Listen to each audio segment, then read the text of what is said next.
Hello and welcome to the How to Exit podcast. Today I'm here with Gregory Caruso, who is a business valuator with over 40 years experience. And we're going to talk about all kinds of different ways that companies are valued, different reasons why they would have a valuation done, and just really kind of get into that world. Thank you for being here today, Greg. So I think we're just going to start off with your background story, kind of how did you get in the space? You've spent 40 years in the space, so kind of tell us your history and a different type of how you progress through this industry so that we can kind of know who we're speaking with today. Sure. Well, I started with a JD and a CPA. So I am actually licensed in the state of Maryland for both of those, even though I don't directly use them. I certainly use that knowledge every day because in valuation, professional judgment is a big piece of what we do, and it helps.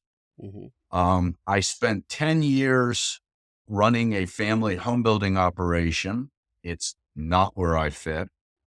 We got up to 70 houses a year though. So I have a better understanding of what management is really dealing with than most people who are doing valuations who maybe ran a professional practice. And then since then, I have been predominantly in business brokerage, which I stopped doing about 5 years ago, and business valuation combined, which is it keeps you humble because you realize no matter how good you think you are at valuing things, price and value can be two different concepts. They are two different concepts and they don't always align. We can maybe talk about that. I wrote a book on valuing smaller businesses, the art of business valuation.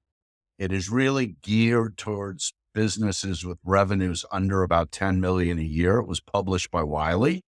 I ran a continuing education, a monthly 2-hour webinar for 4 years for the NACVA, where I was both the editor in chief and the host, which really let me spread my wings and get to know a lot of the valuation community and a lot more variety of opinions. So those are a few things I've done that will that certainly impact how I view things. Awesome. And over the years, have the models changed? I see reports all the time saying like the Ivy Leagues and some of the MBA programs have upwards to 120 to 140 different potential valuation models. What I see in the market, correct me if I'm wrong, there's usually a set of 3 or 4 that are typically used most common. Is that true, and have they changed over the years? The models are always being tweaked, but in most cases, the changes are small. There's a lot of detail areas. Like when all the tax changes came out, when Trump came in, there was for a couple of years, and frankly, there were some court cases that also created it. There were a lot of issues around tax affecting, where people came up with models for that specific smaller area of valuation that does impact value. So if you start counting all of those things, yes, there's hundreds of models. The reality is when I'm doing evaluation for compliance or where it needs to get accepted by the community at large, there's a few much more established models and they're going to make up the bulk of the value. And again, we're constantly tweaking them and some of the theories are changing, but it's the same basic 4 or 5 models. Are they regulated by any sense by if you're doing one for the ESOP community versus the Small Business Administration versus something else? Do they have? Um, well, on all valuations, the first thing I, as a evaluator, if you called me, would ask you is, what's the purpose? Why are we doing this? Well, as soon as you tell me the purpose, if you tell me it's an ESOP, then yes, as you indicated, the Department of Labor, ESOPs are regulated both by the Department of Labor and the IRS, but it's predominantly the Department of Labor. They've said some things they want. Well, we make sure we get them in those valuations. The SBA has some things they want. They have a statement of policy, which only has about 3 pages on business valuation in the 500-page book.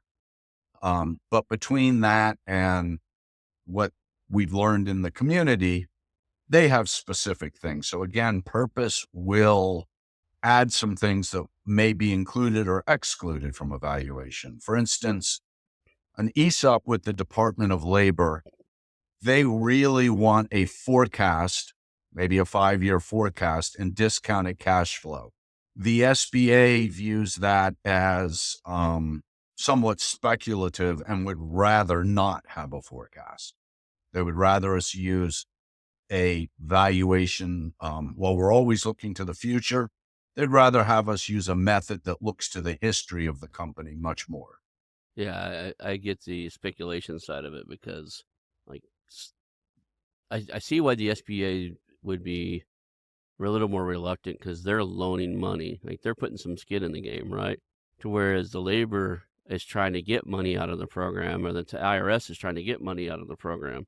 So they're wanting to go, wanting to see, where this has potential. And there's also data collection statistics I'm sure they're looking for, right? Is allowing ESOPs to do what they do, increasing, tax revenues or decreasing them?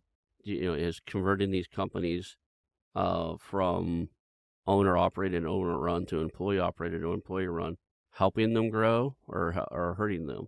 So I'm sure there's reasons why they want that, gathered some of that statistics too. Talk about let's class everything first. You do things for estate, like gift tax and estate planning, ESOPs. What are the different types of evaluations that come across your desk or request anyway? Okay, our simplest is we will do a calculation of value, which is a lower level where we define the work. We basically say we're going to do this amount of work. That's a calculation. An opinion, when we issue an opinion, our standards say we've done everything we feel is necessary to come up with this value. No restriction.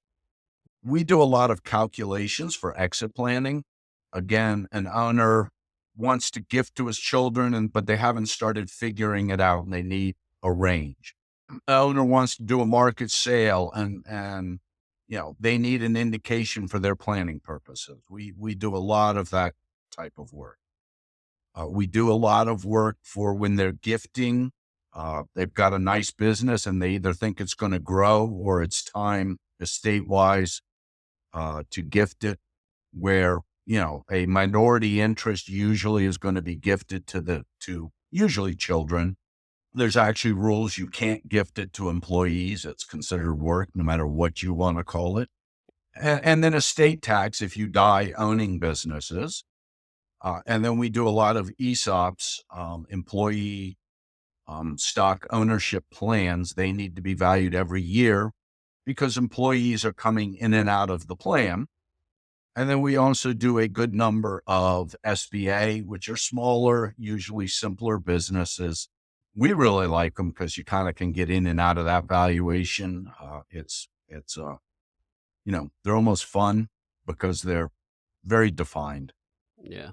I think we'll stay away from the SBA a little bit. We interviewed a guy a couple of weeks ago, and That's fine. his show is going to be, he does, like, him and his little team does, I think they said 1,200 to 1,400 SBA valuations a year. So they're busy in that realm. So we asked a lot of questions on that already. So I really want to talk about the differences between kind of the estate planning, because I get it occasionally where I'm talking to a business owner. He goes, yeah, I had it valued for my estate, for our trust and our, will and our, planning purposes. The company's worth X. And then when I get down into it, I was like, I don't know how they got to the number, because often it seems low, to be honest. And it may be low by design because they're trying to avoid, taxes, and they're just trying to get a fair number to where, and if I'm the buyer, that sounds awesome. But a lot of times what'll happen is I'm working with somebody and they want me to help them grow a little bit before they exit. That's kind of my realm, where I'll help them acquire a competitor or something, and we'll do. They want to finish some things first, and I have to tell them, like, that seems really low compared to what's going on in the market. It may be because it's a few years old too. So what's the difference between somebody that comes in for an estate or whatever, and then the market, like the current market value? Do they not follow Sure. yeah. Well, first of all, we've got a lot of defined terms in our business. Mhm. An awful lot of things are defined and people don't necessarily understand the definition. They think they do, and Mhm. so they start making assumptions. Mm. So the first one is, what is fair market value? If you talk to valuators, they'll start talking about the standard of value all the time. Standard of value, standard of value. It's sort of like a summary of deal terms. Mhm. When you negotiate a transaction, you've got a 20, 40, 60 page document. You've got earnouts, you've got clawbacks, you've got reps and warranties. Well, we've got basically 3 sentences or 4 sentences that define it. Now, the Mhm. most common standard of value and the one that is required for IRS work is fair market value. Fair market value is a hypothetical buyer, not any particular one, and a hypothetical seller, not any particular, not even you. Now it's your business, but it's not you and whatever's going on in your brain. It's this reasonable person. I've never honestly met a reasonable person doing a brokerage deal, which is a whole different conversation. It's this reasonable person with reasonable knowledge, with reasonable whatever on both sides. Now, this person in most cases does not have synergies as part of the definition. Now, I'm sure your audience knows synergies well, but the simplest synergy to visualize is, I've got two trucks that are half empty going down the same road with two companies. Obviously, if one of the companies is going to buy the other, that buyer is going to make more money because they're now going to have one full truck. Nobody else will have that advantage. That's a synergy. Fair market value says we can't take synergies into account.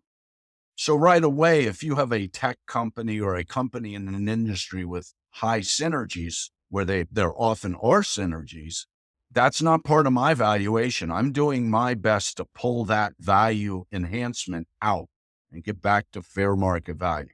So that's item one. The second item is, what is the interest I'm valuing? Everybody always thinks, or at least people who don't do this a lot, well, you're valuing the company. Well, yes, I am valuing the company. But in the case of an estate and gift tax, or estate gift tax and some of these more sophisticated ones, I'm valuing a defined interest. Now, if that interest is a minority owner, someone's going to own 10%, and they have a buy sell agreement that says they can't really do much with this unless the primary owner decides to sell, or decides or approves it, or, it's very restricted shares. Mhm. Well, now we got the situation of, the driver of a car is in a very different situation than the passenger. And it's probably better to be the driver, especially when you start having, the challenges that come up in business every day. So there are all kinds of discounts for this restricted stock, because again, I'm along for the ride. I don't get to make the decisions. The majority owner may decide to give himself a $500,000 salary a year when 200 would be appropriate. Well, there's at some point there's things but you can do, but not much. So again, there's a lot of discounts because you would not pay as much for that minority interest as you would pay for the control. And so those can start between the fair market value versus synergistic and the discounts. It might be 40 or 50% less than what that company would sell to on the public market. Do you get a lot of work for those type of, you mentioned key man policies and that type of stuff, buy sell agreements? I've seen some of those insurance policies and some of those agreements require valuations to set their value. Do you get to do, or is that something you end up doing often? We tend to do buy sell more when they're actually trying to buy somebody out Okay. than, there's people related to the insurance companies that do most of those. They don't need a high standard. They just need to make sure there really is an insurable interest. It's not a fraudulent transaction. But later on, if one of the partners dies, or if one of the partners wants to leave, or the other partners decide they're going to leave, we certainly do valuations in those interests and those in instances. So, who is your? I'm gonna ask a couple questions to kind of set my other questions up, so I know Mhm. where to go with them. Who's your typical customer? Is it the business owner itself, or a lot of times is it agencies and advisors and that type of stuff? Usually it is the owner, but sometimes, depending what we're doing, the attorney may hire us, because once the attorney decides to use and publish the valuation, it's public, it's out there. I mean, and by public, I mean for the user. If we send it to the Right. Right. IRS, anything I did, I have to share with the IRS, Right. not with the general public. But if they decide they didn't like what I did, the attorney has confidentiality, it disappears. So occasionally we will get hired by the attorney, but usually we're working for the business owners directly. Do you get the chance occasionally? Now I know you have. I heard you say you have a JD. I'm pretty sure I heard you say you have a CPA too. Mhm. Wow. So Yeah, I'm licensed in Maryland, but I don't practice either. that's the reason. But you have that knowledge in the back of your head. So when you're looking through this, how do are you familiar with the term cognitive biases? Like we have when we have certain education and stuff, we have certain lenses we look through, right? How do you look through those with both a financial lens and a legal lens? And do the valuations? I mean, I know we do legal due diligence and financial due diligence and all this other stuff, but that usually only impacts the valuation by most models. If you found something, so bad, you got to go back and renegotiate. The math models I've seen don't have like any type of risk factor in there. With your background, are the models that you use actually to look for legal exposure and financial exposure due to the quality of earnings and stuff? We always disclaim that because of the level of review we're giving it.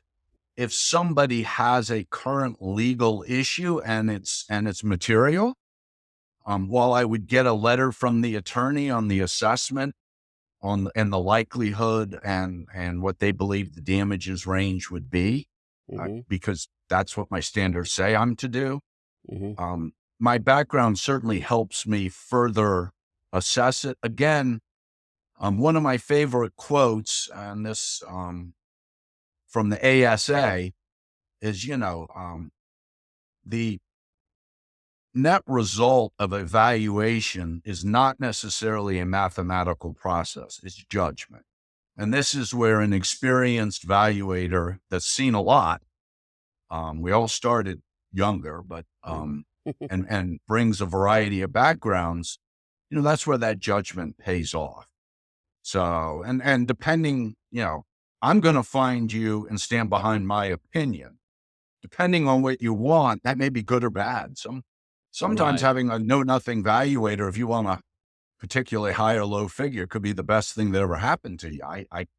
If you want a acceptable and likely to be correct, figure, it's good to have somebody with a lot of experiences. I bet it is. How do you, so if it's the business owner, a lot of times, you're going through these valuations, I'm sure after 40 years, you've seen a pattern of that's the reason I was asking how many of it you did for business owners as opposed to institutional. The pattern of, if these companies would just fix X, Y, and Z, they would do so much, like, it would improve their valuation by so much. What's the biggest low-hanging fruit, I would say, that people just don't get right that impacts these valuations you're doing? The lowest Mhm. is profitability. People show up and tell me, oh, it has so much potential. And if you're a really large business and you can do a forecast that may or may not get accepted by your buying public, your prospective purchasers, that's one thing. But if you're in a smaller, and by smaller, I'm still talking 30, 40 million, 50 million of revenues. If you're in a smaller business, I mean, outside of certain tech areas, and you got to prove it. And the nice thing about increasing profitability is profitability, business valuation is we make it very complex, but it's really very simple. It's future cash flow and the risk of making it. And the really cool thing about profitability is the more profitable you are, it reduces your risk and it increases your cash flow. So it's a win-win. The other big thing I see happen a lot, and I've mainly worked with more traditional type businesses, is the owner is 65, got a nice business, got 3 or 4 key people. Only the problem is they've been with them since almost the start. And when you go to them, well, what are you planning on doing when Joe here retires, who you've worked for 20 plus years and, get along with and respect? And they go, oh, well, we're retiring with them. Well, usually the buyer is more interested in the management team. These things don't run themselves, no matter how automated we are. There are going to be problems. Having seen it before is really helpful. Just knowing how the process works. So that's a huge impediment to value. And that can be a tough one, because if you're not growing, it means you got to either spend extra money on someone, or you've got to get rid of one of these people you love. In many of these cases where they've worked together 20 years, they're family. They really are family. It's interesting in that I've seen a few of these where, like, I told the story on this podcast probably a dozen times about the engineering firm out of Dallas where I met with the owner. He's retiring, and I happened to go to their website. I hadn't met with any of the other executives left. It was a smaller company, less than 25, 30 people. There were 4 people on the management level on his website that were like director of this, response CFO, and they all were his age or older. So I told him, I said, we probably need to talk to those guys. And, he let me talk to 2 of them, and both of them said, oh, we're the one pushing him to retire. We're waiting for him to retire so we can retire. Right. And a company of, I think, 16 to 20 people, 5 of them, him and his 4 top execs, 5 of them are leaving within 6 months because they're all trying to push him out. They're only there out of loyalty for him to help him keep it. They're the one pushing him to sell. They got a problem, right? And and they haven't groomed anybody underneath them to step up. And this is like this was an engineering firm that would get contracts to repair bridges and like re-level skyscrapers that are starting to like settle out. They did like engineering tests like you wouldn't believe. They would come in and solve problems on like how to, you could level a house pretty easy by spraying some foam underneath or putting some piers underneath. Think about trying to do that to 11-story building. Well, I will say this. Engineering firms with that problem are probably more transferable than a lot of them. Oh, yeah. Because the management of if assuming the technical work is being done by people who are staying, engineering firms, there's a lot of them, and they are there's a lot of them that are quite similar. Right. So it's not, again, some of this varies with the industry and the size. Now you get a 400 person firm with that problem, you probably have a big problem because there's just so much going on. How does somebody step in and figure it out in 6 months?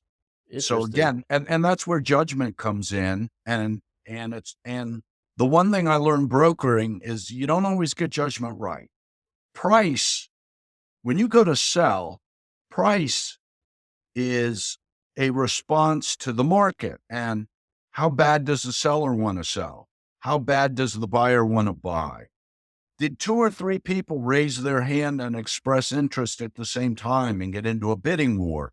No, there's a tremendous amount of emotion. There's a little bit of luck. There's working with people who really do it right. And then again, with the emotion, making the right decisions when they come along. There's this thing, deal heat. You get up, it's sort of, I equate it to love. Mhm. When you fall in love with somebody, there could be 1,000 people in the room and you're just like this. Mhm. And you want to negotiate your deal when that's when the buyer has mentally bought you and wants you and has counted their money, even though they're telling you they haven't.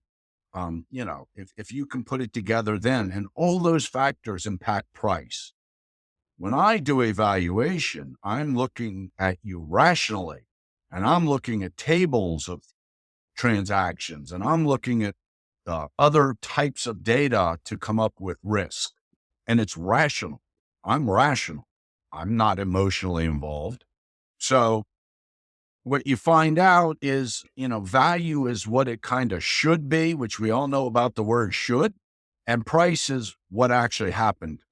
Inside of both these worlds, when you value something, it's not just a numeric algorithm. There's a lot has to come into play. There's a lot of, like in the housing world, you could have pocket neighborhoods that are worth $1 million homes in an area where everything else around it is $300,000 and $400,000 home, but you happen to be right against the little lake in town or something, right? You can't do the standard, "Well, give me a 1-mile radius of everything sold in the last 30 days," because 'cause you're gonna get a lot of lowball, sales. You have to use that restricted, gated area, and, the same thing has to happen in this business things. There are certain things in this industry, there's certain trends in this industry that you as a evaluator, I'm sure, have to be aware of, right? Was it 3 years ago? Not even 2, 3 years ago, SaaS companies were insane. If you did a valuation on a software as a service company, you know, and you started looking at market conditions, that had to be frustrating to somebody that's been in the business as long as you did, because it wasn't rational. Do you get that a lot? We certainly see it. What I would tell you is two things. One, that does happen. Mhm. And, a lot of these software as a service companies raised a lot of money and then couldn't figure out how to make that work. So they went out and bought regular on the ground companies for very high prices and made a lot of sellers extremely happy. Made me look bad on my valuations because they paid like double what they were worth. But they had money and they needed product quickly because what they didn't want to do is give the money back or have no revenues. What we always tell people is if you get that kind of offer, if there is a roll up in your industry and they're making above synergistic offers, think hard about taking it because that's not going to be the normal market. Those come and go. And if you're somebody in a position to sell, or if the money really is too good to be true, don't think, gee whiz, 3 years later from now, I'm going to get an even better offer, because there are situations where things get overvalued, just like on the public exchanges. And sometimes you're not in a position in life to take advantage of it. But if you are, strike while the iron is hot. So we talked about the low-hanging fruit of profitability. What are some of the other things that people can take a look at and have the best opportunity to increase valuation? Probably the biggest item that isn't really a business item is usually the owner themselves. I do a presentation geared a little more to professionals on preparing for your exit. And again, we don't take people through the process, but we've certainly learned what it takes. And we'd love to do evaluation for those people when, anywhere along the line where they're thinking about it. And the biggest issue most people have is their own limitations. We're human and we don't see ourselves accurately. We don't think we're going to die. We don't think we're going to retire. We don't think our client is going to get as good a job with our key lieutenant, who's probably done the bulk of the work for 20 years with us than without us. And that gets into delegating. In order to grow a business, you got to be able to let go, because if you can't let go, you max out on what you can do with a fairly small business. So you've got to understand how to let go. You've got to learn how to find people who, okay, they're only going to be 98% as good as you. But, how do we develop systems so that these things work?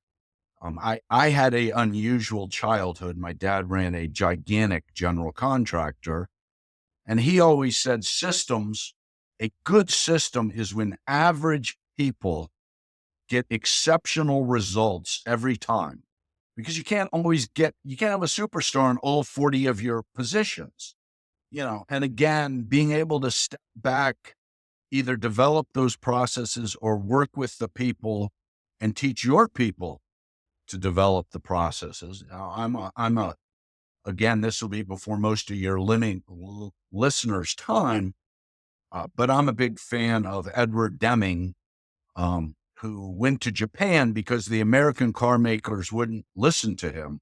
And, his big thing was, if we show workers how to manage themselves, how to manage quality, how to understand why they need to do this volume and track it themselves, we don't need a whole layer of bureaucracy of inspectors. And B, most people want to perform and want to do well, and your companies will do better. And again, going from, a great tradesperson to a business owner, and from having to do everything yourself, which typically a lot of small businesses you have to do in the beginning and let it go. Those are huge steps in building value. Let's just jump over to the ESOP thing. So the employee stock ownership programs. There's multiple valuations that are done in that, right? There's the first one that happens when the owner's thinking about, selling it to the employees. And then there's I guess it's a regulatory probably requirement of a yearly valuation because of employees going in and out. Does that initial one, what does the initial valuation look like in compared to, and here's the approach I'm taking. I'm a business owner and I have the choice of either selling my business to my employees and funding my retirement, or through an ESOP, or taking it to the open market. I know there's some strategic buyers outliers that are going to drive that. It could be that synergies buyers. If you remove the strategic buyers out there and just look at market conditions versus the ESOP, is there a disparity? Is there a difference? Well, I'm hearing two or three questions there. Okay. So disguised as one. So let me try to answer a couple of your questions that I'm hearing. The first one is, by regulation on all ESOP valuations, we have to do fair market value. The rules say that it cannot be a synergistic valuation, which makes sense because your management doesn't have synergies. So Right. if we did that valuation, we would be setting these up for failure. So while it is by law, it also does make sense if you think about what you're doing here. So right away, some industries are more synergistic than others. If you're in a tech spot, where there's real synergies, because if I've got great code, there's other people who maybe can distribute it many times better. An ESOP is going to be tough if you're doing it as a sale. Some people do partial ESOPs as a benefit and as a way to share the wealth with all the employees with not having a lot of direct shareholders.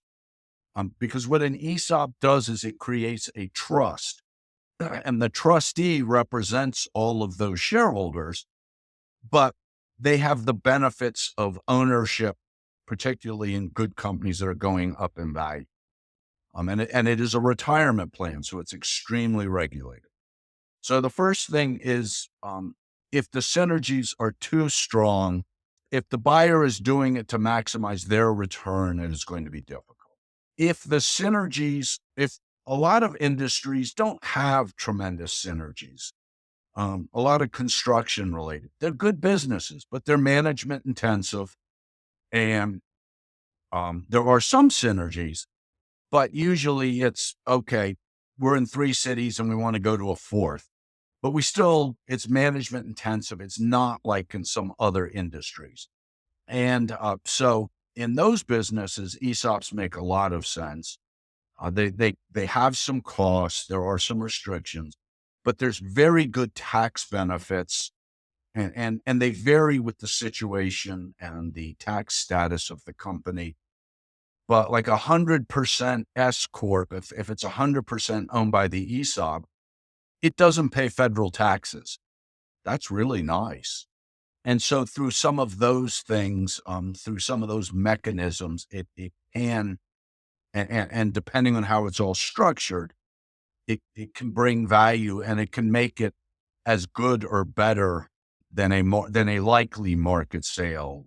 Again, if you're in one of those freak circumstances where, somebody with an unusual amount of money is making crazy offers, it may not match that, Okay. but it makes a lot of them work well.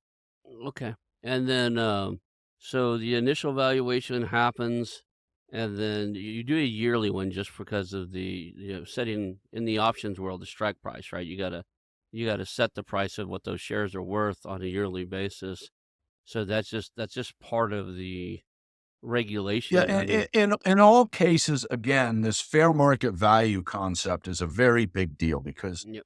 the ESOP is not allowed to overpay for things. So they are quite complex. They typically use a discounted cash flow. Hmm. The Department of Labor does want a forecast. Now, again, part of a forecast, you have pro formas and you have forecasts. Pro forma, like when we build houses, we did 3 pro formas. We did sort of our goal. We did what we really thought was going to happen. And we did this is a cyclical industry, the bottom falls out, which we could never quite make work, but it did force us in our heads to decide how we would address that. So if it did happen, it wasn't, we weren't deer in headlights. We had thought about it. A forecast is the most likely to happen. So this should be reasonable. It can only be reasonable based on what's known or knowable as of the valuation date. And the reason we have to have a cutoff is, if you did your valuation 2 weeks before COVID in the restaurant industry, it changed a lot of things. So we have what's known or knowable, and I can argue about knowable to the end of time, but that's what it is. That's the point. And then we generally will do about a 5-year forecast. Now, it depends on the cash flows. Sometimes we'll go out 7 or 10 years. Sometimes it's 3 years, but it has to be reasonable. So we spend a lot of time as valuators tying it into the historic, listening to management. What's changed in the world that you're going to have 20% growth for the next 3 years? If it makes sense, if it's supportable, and you've got the team that can do it, and maybe you're a year in, well, fantastic. So again, it's all analysis and judgment. If you just take a hockey stick and put a little discount on it and then come up with this fantastic value, you're probably going to have a problem sooner or later with the regulators with your ESOP. But they want a forecast, and we spend a lot of time working on those with our clients to find what's really reasonable, particularly with the growth ones. So how does that impact things for the valuation? Is the forecast, does it drastically change depending on, like, if a company, if you give it a good example, if a company looks like it's just going to be slow and steady, like, say 2 to 5% growth over, year after year, just barely beating inflation, versus, one that looks like it can do industry killing 20-25% growth year over year. Is that drastically change the valuation as far as the ESOP goes? Sure. Yeah. I mean, yes, it's going to dramatically, because we're going to use a discounted cash flow method. Yeah. So basically what we do is we estimate a discount rate, Hmm. usually using the build-up method, where we look to the public markets, and then we add a factor for this particular company because it's not public. It's far riskier and smaller in most cases. And we're going to take that, and then we're going to create a present value factor from that for each of the 5 years. And for each of these discrete defined years, we're going to multiply the projected cash flow in that year against the discount factor to come up with the value. And then we do like a capitalization of earnings 5 years out and present value in. So if I have a company that's growing dramatically, it's going to produce a higher value. Now, I am going to remember it's cash flow and risk. If I have a company that's growing dramatically and they're 3 years in and they say they're going to do it 3 more years, well, that's kind of proven. I mean, versus a company that's grown at 3%, 3%, and now the world's changed and they're going to grow at 20, but we can't really document why. I mean, it's all making sense. Well, I'm going to have a higher discount rate because the likelihood of them making that forecasted cash flow is less. There's more risk in it. Any rational investor is going to go, okay, I'll buy into that, but I'm not buying into that at a 20% return. I'm buying into that at a 30% return because I'm taking, so that process goes in on our valuations.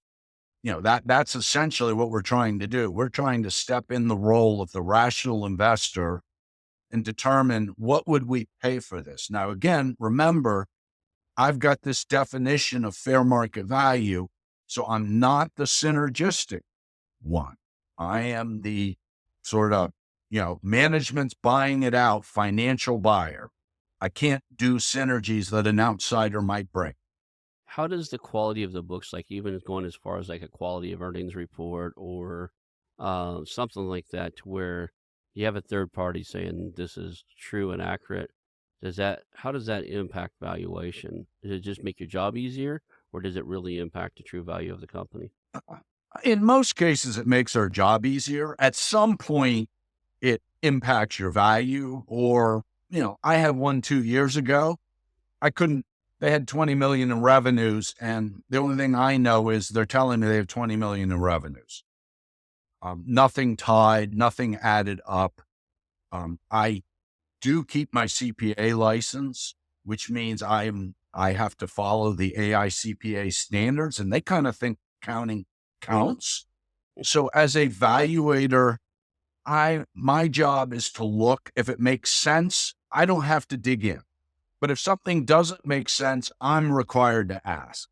And if it doesn't make sense and then it does with the answer, great. I'm not an auditor. I'm not your financial person. I'm allowed to rely on, but if you get into one of those cycles where each answer, it gets worse, at some point, we can't do an opinion. We can do a calculation, because in a calculation, I can kind of say, couldn't get comfortable with the books. And here's what we came up with. In an opinion, I have to be comfortable that the books are reasonable for what I'm looking at. So obviously, a small business with organized internals, maybe under 5 or 10 million, no problem. At some point, we'd like to see reviewed, which is not an audit, but it's at least the outside accountant is giving sniff tests. And then at some point, if you're really large, or if you're in an industry where things are just super complex, you might want an audit, particularly if you're going to go to market, simply because it's going to make your buyers many times more comfortable. And again, an audit is not a quality of earnings, but it is, somebody is going through it and, making sure you're not playing too many games with when you're recognizing income, which is what a quality of earnings does also. And I would suggest any buyer, if it's a small business, have your accountant go in and tie a couple months into the bank statements. If it's a larger business, you get a quality of earnings where you make sure they're not playing games with the timing to smooth. It's good management to want to smooth out so that you're always going up a little bit. So I understand why management has the drive to do that. But volatility up and down, again, creates risk in buyers' minds. And it creates risk. I mean, if you have to get out when it's down, you're in trouble. So again, you want to understand that, even if it's just when the money is coming in, you want to understand that as a buyer. And we always tell sellers, you should do this in advance. You should actually let the broker or let whoever you're working with go through as if they were a buyer, so that you have all the documentation ready. Because it's a funny thing, trust is a narrow thing and there's not too much of it in buying and selling businesses. And you get this, well, I asked for it 2 weeks ago and I don't have it. What's going on? It's an assumption they're cheating, not that they're more worried about getting the trucks off the loading dock than cleaning up their books. So we really strongly suggest to sellers, do this in advance. And then the advantage also is the broker knows the weaknesses, because all businesses have weaknesses. And if you know where they are, then you know how to address them, if they're a good broker, in a way that a real buyer is going to go, yeah, that's business. That's this business. We know how to handle that. We'll be fine. Let's keep going. Yeah, I meet with buyers all the time, and one of the things that has happened a couple different times is, talking to a buyer, and he's like, "Yeah, it fell apart during due diligence." And I'm like, "Well, how did it fall apart during due diligence?" And they said, "We figured out that over the last, 8 months to 10 months, they've been loading all their clients, preloading them, basically shipping inventory to them, and pre-selling them more inventory than they've ever bought before. And as soon as they sell it to us, those people are going to eventually go, hey, we got all the widgets we need. We don't need to order for another 6 months, so we're going to have to eat that." And I don't know what the seller was thinking, because we always look, unless you're going to do it for 3 years straight, most of us are going to want to see the last 3 years of your financials. But Well, they did. and in some, well, I can tell you, I'm always suspicious when the last year, even the last 2 years, again, I spent a lot of my life in contractors. My family was contractors. We really know that business. Hmm. And there's Tough lots of business ways for too. a year or two I can play with my income.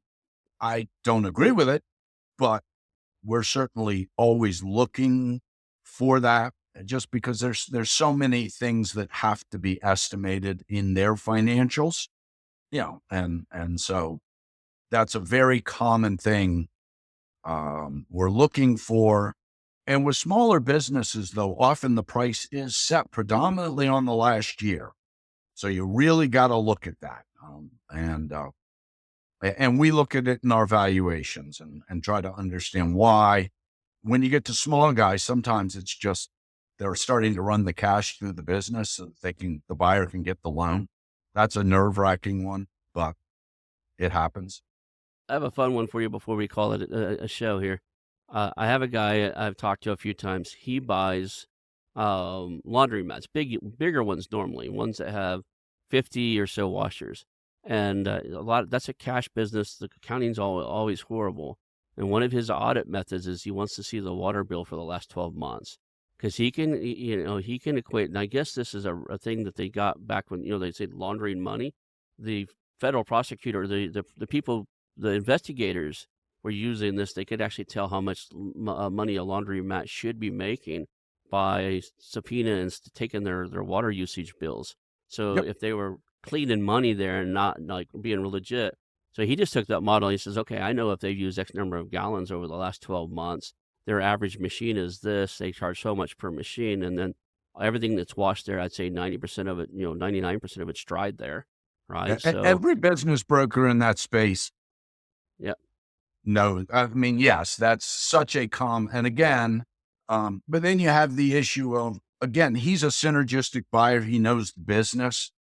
One of the nice things about synergistic buyers, in some industries, the buyers are synergistic. I mean, and even it's an exception that it's allowed. For instance, accounting firms tend to get bought by accountants.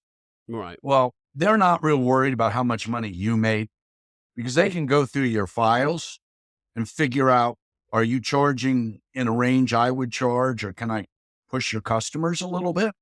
And if so, I know my costs. I mean, we're going to convert to my systems, not yours.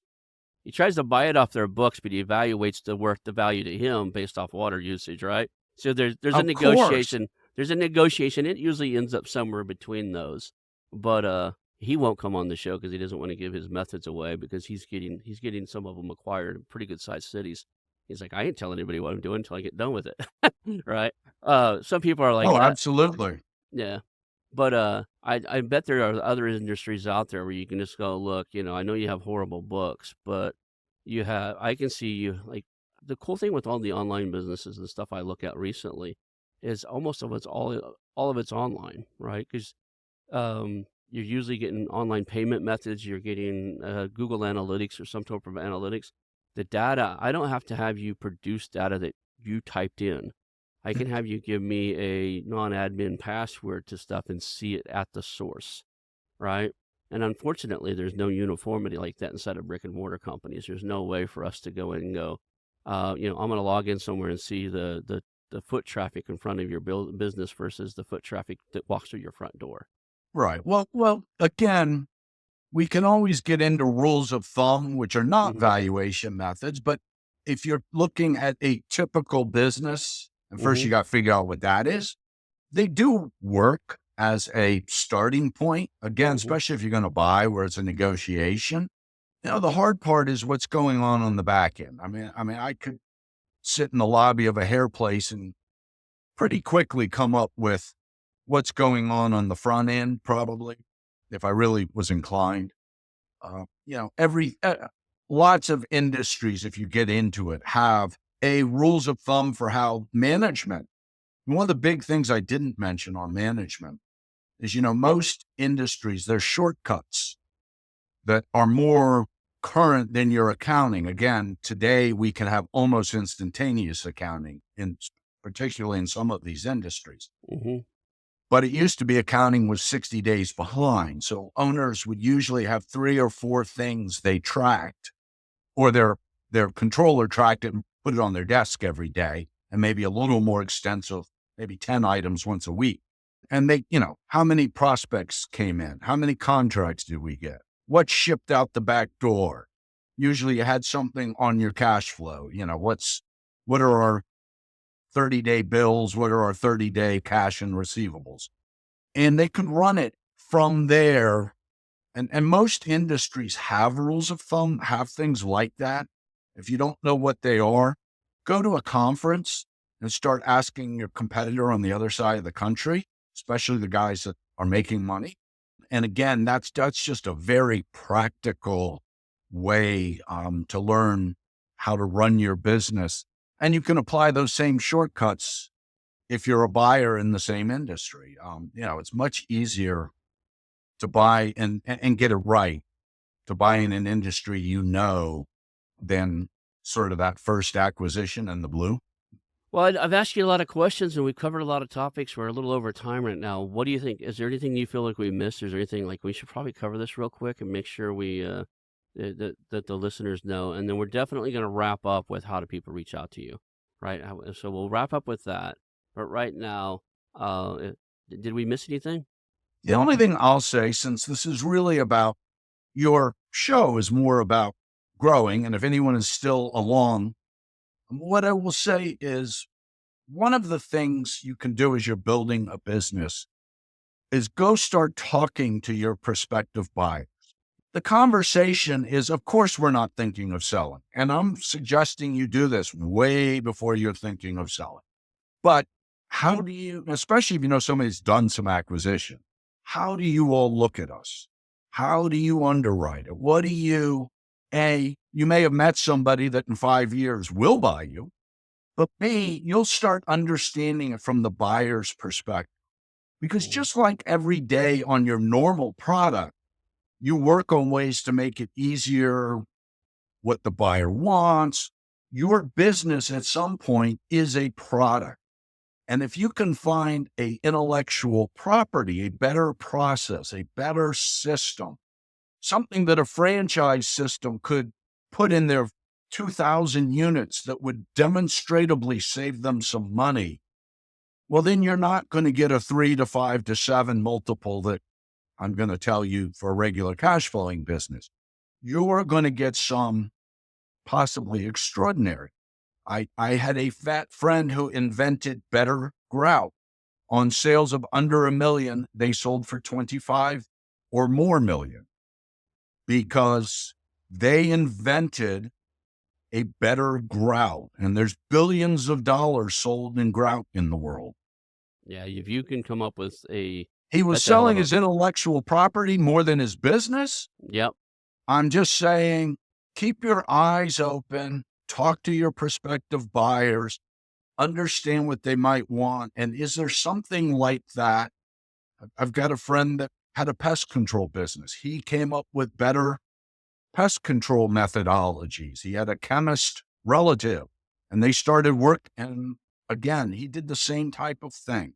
So that's where people get the return, get the, no, I can't believe what they paid you returns. I appreciate you, man. You are full of knowledge. I'd love to have. We're already, well over our normal time limit here. Let's wrap this one up, and I'm sure I'll have you back in 6 months to a year, whatever makes comfortable for you. As because I can pick your brain for hours here. You're just full of knowledge and information. Thank you for taking the time today to share your experience and your knowledge. And before we go, how do people get a hold of you if they want to work with you? What's the best way to reach out to you?